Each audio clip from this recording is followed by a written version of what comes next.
There is a yellow root that has been ground into medicine for 4,000 years across India, Indonesia, and the Middle East. In 2014, a peer-reviewed clinical trial proved it reduces knee inflammation as effectively as ibuprofen. In 2019, Harvard confirmed 94% of patients experienced relief, nearly identical to the pharmaceutical. Standard. That root is turmeric. It costs 4 cents per serving. It does not require a prescription. It has never killed anyone. And the $132 billion anti-inflammatory industry would prefer you never hear this sentence. Let me tell you something uncomfortable. There is a pill sitting in almost every medicine cabinet in the Western world right now. It is small. It is coated. It is cheap. You probably took one this morning, and you probably did not think twice about it. That pill is ibuprofen. It is the most commonly consumed non-steroidal anti-inflammatory drug on the planet. Americans alone swallow billions of doses every single year. It is recommended for headaches, for backaches, for period cramps, for fevers, for sore muscles, for post-workout recovery, for dental pain, and for arthritis. Doctors prescribe it, coaches recommend it, commercials normalize it. It sits next to gum at checkout counters.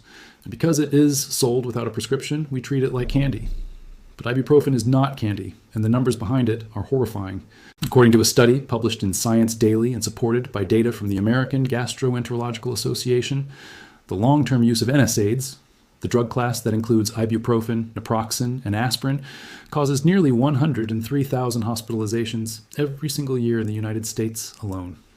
That is not a typo. 103,000 people are hospitalized annually because of a pill they assumed was harmless, and 16,500 of them die. 16,500 Americans every year dead from a pill you can buy at a gas station for $3.49. To put that into context, that is more than double the number of people killed by homicide in some years. The Cleveland Clinic Journal of Medicine once ranked NSAID-induced GI complications as the 15th leading cause of death in the United States. 15th, ahead of asthma, ahead of cervical cancer, a painkiller, ranked alongside diseases. And the organ damage does not stop at the stomach. A pharmacovigilance study published in Frontiers in Pharmacology analyzed adverse event reports and found 2,453 documented cases of kidney injury linked to ibuprofen alone. The National Institutes of Health bookshelf lists ibuprofen as the 4th most common cause of drug-induced liver injury. Your kidneys, your liver, your stomach lining, all quietly deteriorating, one pill at a time. And the pharmaceutical industry knows this. They have known it for decades. But the global ibuprofen market generates over $4 billion in revenue per year. The broader anti-inflammatory drug market, which includes every prescription NSAID, KOX2 inhibitor, and biologic, is worth $132 billion as of 2025 and is projected to nearly double to over $270 billion by the early 2030s. That is not a healthcare system. That is a subscription model, with side effects built in. So here's the real question nobody's asking. If this pill is killing 16,000 people a year and hospitalizing 100,000 more, why is it still being sold like mints? And more importantly, is there something that works just as well, costs almost nothing, and does not destroy your organs in the process? There is, and it has been sitting in your kitchen for your entire life. The story of turmeric does not begin in a lab. It begins in the dirt. Turmeric, Curcumin longa, is a flowering plant in the ginger family. It grows between 2 and 4 feet tall, with broad green leaves and a knotted, orange-fleshed rhizome that, when dried and ground, produces the bright yellow powder most people associate with curry. It is native to the Indian subcontinent and Southeast Asia, and it has been cultivated there for at least 4,000 years. According to the NCBI bookshelf entry authored by Prasad and Agarwal and cited over 800 times, the use of turmeric dates back nearly 4 millennia to the Vedic culture of India, where it was used as a culinary spice, a textile dye, and a religious symbol. In Ayurvedic medicine, one of the oldest documented healing systems in human history, a turmeric was prescribed for respiratory illness, liver disorders, joint pain, wounds, and skin disease. In 250 BC, the legendary surgeon Sushruta recommended a turmeric ointment to counteract the effects of poisoned food, as documented in historical compilations by India First Life. For 4,000 years, turmeric was not a supplement. It was not a trend. It was not a capsule sold at a markup in a health food store. It was food, it was medicine, it was culture, and no one questioned it because it worked. Then modern pharmaceutical science arrived, and turmeric was quietly moved to the spice aisle, dismissed, sidelined, replaced by white pills and white bottles with white labels. But in 2014, a team of researchers in Thailand decided to test what the ancient world already knew. They designed a multi-center, double-blind, randomized controlled trial, the gold standard of medical research, and enrolled 367 patients with primary knee osteoarthritis. One group received 1,200 milligrams of ibuprofen per day. The other group received 1,500 milligrams of Curcuma domestica extract per day. The trial lasted 4 weeks. The results were published in the journal Clinical Interventions in Aging, PMC 3964-21, and here is what they found. Both groups improved. Pain scores dropped. Stiffness decreased. Functional capacity increased. On every major measure, the WOMAC total score, the WOMAC pain subscale, the WOMAC function subscale, Curcuma domestica extract was statistically non-inferior to ibuprofen. That is clinical language for it worked just as well. But the side effect profiles were not the same. The ibuprofen group reported significantly more abdominal pain and distension, 18% versus 10.8% in the curcumin group. 2 patients in the ibuprofen group developed melena, dark, bloody stool that signals internal GI bleeding. 0 patients in the curcumin group developed melena. 7 patients dropped out of the ibuprofen group due to adverse events. 1 dropped out of the curcumin group. Same pain relief, fraction of the damage. And in 2019, Harvard Health published a review of a second trial, a head-to-head comparison of curcumin versus diclofenac in 139 patients. The result? 94% of those taking curcumin reported at least 50% improvement. 97% of those taking diclofenac reported the same, virtually identical. But, and here's the part Harvard noted carefully, not a single patient in the curcumin group required treatment for stomach problems. 28% of those taking diclofenac did. Same relief, no organ damage, pennies per serving, 4,000 years of safety data. Now let me explain what curcumin is actually doing inside your body, because this is not mystical. This is not folklore, this is molecular biology. When your body detects damage, a cut, a bruise, a torn muscle fiber, an arthritic joint grinding bone against bone, it triggers an inflammatory cascade. One of the key players in this cascade is an enzyme called cyclooxygenase 2, or COX2. COX2 converts a fatty acid called arachidonic acid into prostaglandins, chemical messengers that cause redness, swelling, heat, and pain at the site of injury. This is the body's alarm system. The problem is, in chronic conditions like osteoarthritis, that alarm never shuts off. Ibuprofen works by blocking COX2. That is its entire mechanism. It sits on the enzyme, prevents it from producing prostaglandins, and the pain signal decreases. But ibuprofen also blocks COX1, a related enzyme that protects your stomach lining, supports kidney function, and helps regulate blood flow. When you block COX1, you lose that protection. The stomach lining thins, ulcers form, the kidneys struggle to filter properly, and over months or years of regular use, the damage accumulates silently until it is too late. Curcumin does something different. According to a review published in the journal Advances in Pharmacological Sciences, PMC 87227, curcumin inhibits COX2 expression at the transcriptional level. It does not merely sit on the enzyme like ibuprofen does, it reaches deeper into the cell's signaling machinery and suppresses the activation of a master switch called nuclear factor kappa B, or NF-κB. NF-κB is one of the most powerful transcription factors in the human body. When activated, it enters the cell nucleus and turns on the genes responsible for producing COX2, tumor necrosis, factor alpha, interleukin-1 beta, interleukin-6, interleukin-8, and dozens of other pro-inflammatory molecules. It is, in essence, the control room for chronic inflammation. Curcumin walks into that control room and turns the lights off. A study published in the Journal of Biological Chemistry, one of the most cited papers on curcumin, demonstrated that curcumin is a potent inhibitor of NF-κB activation. Another study published in PMC 3151097 confirmed that curcumin suppresses NF-κB in human tenocytes and inhibits downstream inflammatory gene products. A third study in the journal Molecular Nutrition and Food Research found that curcumin simultaneously inhibits both COX2 and lipoxygenase, LOX, a second enzyme pathway involved in inflammation that ibuprofen does not even touch. In other words, curcumin does not just match ibuprofen. In terms of molecular targets, it exceeds it. It hits more pathways, deeper in the signaling chain, with less collateral damage. But there is one catch, and it is an important one. Curcumin, on its own, has extremely low bioavailability. Your body metabolizes it quickly, and most of it passes through without being absorbed. This is where the ancient tradition completes the modern science. For thousands of years, Indian households have combined turmeric with black pepper, a practice so ingrained that it was never questioned.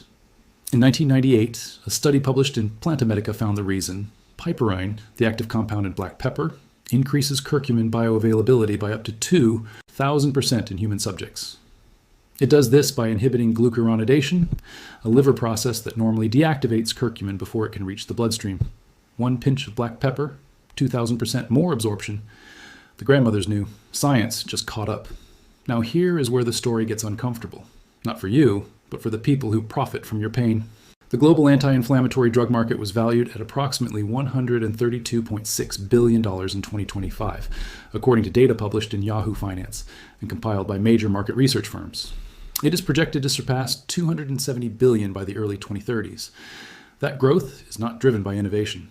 It is driven by chronic disease, aging populations, and, most critically, repeat prescriptions. Ibuprofen alone generates over $4 billion in annual global revenue. Diclofenac, naproxen, celecoxib, each commands its own billion-dollar slice. And behind every branded NSAID is a pharmaceutical company with shareholders who expect quarterly growth. Growth, in this context, does not mean fewer people in pain. It means more people buying pills. Turmeric threatens that model, not because it is a miracle, but because it is unpatentable. You cannot patent a root that has been used for 4,000 years. You cannot mark up a spice that grows in tropical soil for pennies per pound. You cannot build a recurring revenue stream around something a person can grow in their garden, dry on their windowsill, and grind in a mortar and pestle. And so the institutional response has been predictable. Acknowledge the research quietly, qualify every finding into irrelevance, and ensure that no major medical guideline ever recommends turmeric as a first-line treatment. Look at how Harvard framed its own review.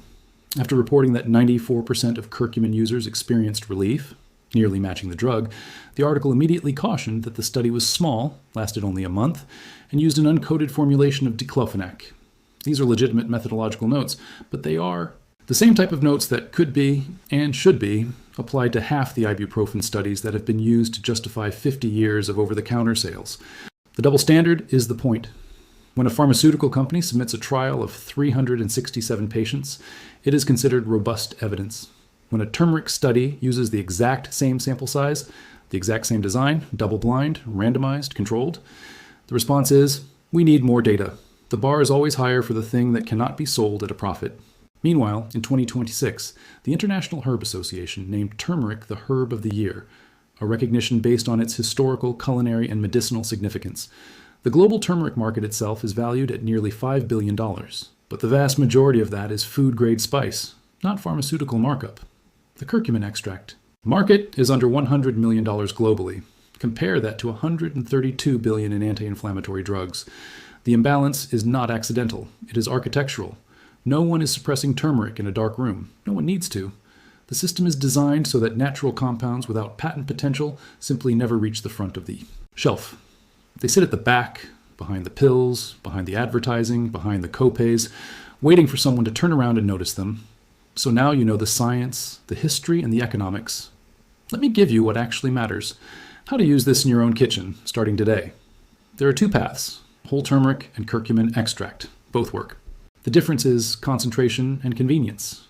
Path 1 is the traditional method, the one your grandmother used if she grew up anywhere in South or Southeast Asia. It is called haldi doodh in Hindi, turmeric milk, and it has been renamed golden milk by Western wellness culture, often without credit. The recipe is simple. Take 1 cup of whole milk or coconut milk or any plant-based milk. Heat it gently. Do not boil. Add 1 teaspoon of ground turmeric, approximately 2 to 3 grams. Add a generous crack of black pepper, roughly 1/4 teaspoon. The piperine in the pepper will increase curcumin absorption by up to 2,000%. Stir in half a teaspoon of coconut oil or ghee. A fat source is important because curcumin is fat-soluble, meaning it absorbs better when consumed with lipids. If you like, add a pinch of cinnamon and a small amount of raw honey after the mixture cools slightly. Drink it warm, ideally in the evening. This is not a trend. This is a 4,000-year-old formulation, and every ingredient in it has a pharmacological reason for being there. The turmeric provides curcumin. The black pepper provides piperine to prevent liver deactivation. The fat provides a vehicle for absorption. The warmth opens circulation. It was never random. It was designed by observation across millennia. Path 2 is supplementation. If you prefer capsules, the clinically studied dosage ranges from 500 to 1,500 milligrams of curcuminoids per day, taken in divided doses with meals. The 2014 Thai trial used 1,500 milligrams daily. 500 milligrams 3 times per day. The 2019 trial, reviewed by Harvard, used 500 milligrams 3 times per day. Both showed significant results. Safety data published in Clinical Interventions in Aging confirms that doses up to 8,000 milligrams per day for 3 months produced no serious adverse events, though most practitioners recommend staying in the 500 to 2,000 milligram range. When choosing a supplement, look for one that includes piperine or is formulated with enhanced bioavailability, such as phytosomal curcumin or nanocurcumin. Without a bioavailability enhancer, most of the curcumin you swallow will be metabolized before it reaches your bloodstream. A few important cautions. Turmeric has mild blood-thinning properties. If you are on anticoagulant medication, warfarin, heparin, or similar, consult your doctor before supplementing. If you have gallbladder disease or bile duct obstruction, high-dose curcumin may not be appropriate. And if you're pregnant, keep intake at culinary levels. The spice in food is fine, but high-dose capsules have not been studied thoroughly in pregnancy. This is not about replacing your doctor. It is about expanding the menu of options your doctor was never trained to offer you. Let me leave you with a number that should keep you up tonight. 16,500 deaths every year from a class of drugs that has a natural, clinically validated 4,000-year-old alternative sitting on the third shelf of every grocery store in America, priced at 4 cents per teaspoon. This is not a conspiracy. It is something worse. It is a system that does not need to conspire, because it is designed to ignore anything it cannot monetize at scale. Turmeric was not buried. It was simply never promoted. It was not banned. It was just never marketed. And in a world where medical awareness is driven almost entirely by advertising budgets, the absence of marketing is functionally identical to the absence of the product. But the science is there. The 2014 trial, 367 patients, double-blind, randomized, multicenter, proved curcumin is non-inferior to ibuprofen for knee osteoarthritis. The 2019 review at Harvard found 94% improvement versus 97% for diclofenac, with 0 gastrointestinal treatment needed in the curcumin group. The molecular data shows curcumin targets COX2, NF-κB, LOX, TNF-alpha, and multiple interleukins, a broader anti-inflammatory profile than any single NSAID on the market. The bioavailability solution has been known since 1998. Add black pepper. The safety profile spans 4,000 years and includes formal studies at doses up to 8,000 milligrams per day with no serious adverse events. The evidence is not emerging. It has emerged. The question is no longer whether turmeric works. The question is why. Given everything we now know, the default recommendation is still a pill that destroys your stomach, damages your kidneys, injures your liver, and kills more people every year than some of the diseases it is prescribed alongside. You do not need to throw away your medicine cabinet. You do not need to distrust every doctor. But you owe it to yourself to ask one very simple question the next time you reach for that small white pill. Is there something older, safer, cheaper, and equally effective that I was never told about? There is. It is yellow. It grows in the ground. It has been used since before the Roman Empire existed, and it costs less than a stick of gum. The $132 billion industry hopes you forget this video. Do not let them win. Share it.